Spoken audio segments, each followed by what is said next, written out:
It's story time.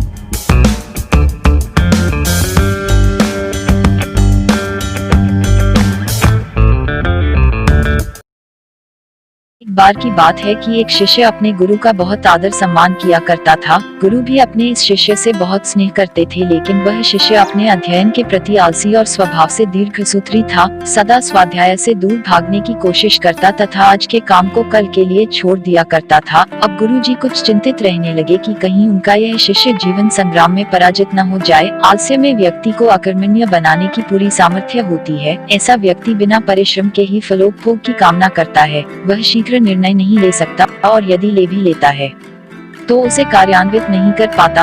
यहाँ तक कि अपने पर्यावरण के प्रति भी सजग नहीं रहता है और न भाग्य द्वारा प्रदत्त सुअवसरों का लाभ उठाने की कला में ही प्रवीण हो पाता है। उन्होंने मन ही मन अपने शिष्य के कल्याण के लिए एक योजना बना ली। एक दिन एक काले पत्थर का एक टुकड़ा उसके हाथ में देते हुए गुरुजी ने कहा, मैं तुम्हें यह जादुई पत्थर का टुकड़ा 2 दिन के लिए देकर कहीं दूसरे गाँव जा रहा हूँ। जिस भी लोहे की वस्तु को तुम इससे स्पर्श करोगे वह स्वर्ण में परिवर्तित हो जाएगी, पर याद रहे कि दूसरे दिन सूर्यास्त के पश्चात मैं इसे तुमसे वापस ले लूंगा।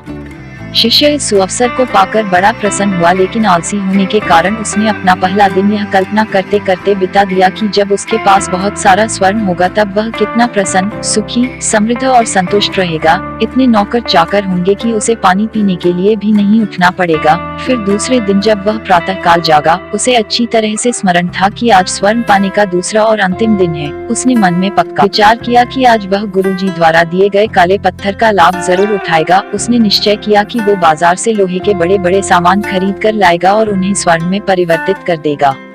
दिन बीतता गया, पर वह इसी सोच में बैठा रहा कि अभी तो बहुत समय है, कभी भी बाजार जाकर सामान लेता आएगा।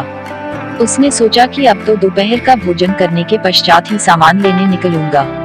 पर भोजन करने के बाद उसे विश्राम करने की आदत थी और उसने बजाय उठ के मेहनत करने के थोड़ी देर आराम करना उचित समझा। पर आलस्य से परिपूर्ण उसका शरीर नींद की गहराइयों में खो गया और जब वो उठा तो सूर्यास्त होने को था। अब वह जल्दी जल्दी बाजार की तरफ भागने लगा, पर रास्ते में ही उसे गुरुजी मिल गए। उनको देखते ही वह उनके चरणों पर गिरकर उस जादुई पत्थर को एक दिन और अपने पास रखने के लिए याचना करने लगा, लेकिन गुरुजी नहीं माने और उस शिष्य का धनी होने का सपना चूर चूर हो गया। पर इस घटना की वजह से शिष्य को एक बहुत बड़ी सीख मिल गई। उसे अपने आलस्य पर पछतावा होने लगा। वह समझ गया कि आलस्य उसके जीवन के लिए एक अभिशाप है और उसने प्रण किया कि अब वो कभी भी काम से जी नहीं चुराएगा और एक कर्मठ, सजग और सक्रिय व्यक्ति बन जाएगा। सो फ्रेंड्स, इस कहानी में जो काला पत्थर है वह असल में एक अपॉर्चुनिटी, एक मौका है। जिस प्रकार हमारे जीवन में हर किसी को एक से बढ़कर एक अवसर मिलते हैं, पर कई लोग इन्हें बस अपने आलस्य के कारण गंवा देते हैं। इसलिए इस कहानी से हमें यह सीखने को मिलता है कि यदि आप सफल, सुखी, भाग्यशाली, धनी अथवा महान बनना चाहते हैं तो आलस्य और दीर्घसूत्रता को त्याग कर अपने अंदर विवेक, कष्टसाध्य श्रम और सतत जागरूकता जैसे गुणों को विकसित कीजिए। और जब कभी आपके मन में किसी आवश्यक काम को टालने का विचार आए तो स्वयं से एक प्रश्न कीजिए, आज ही क्यों नहीं। So hope you guys learned something from this story। तो मिलते हैं अब एक नई कहानी के साथ।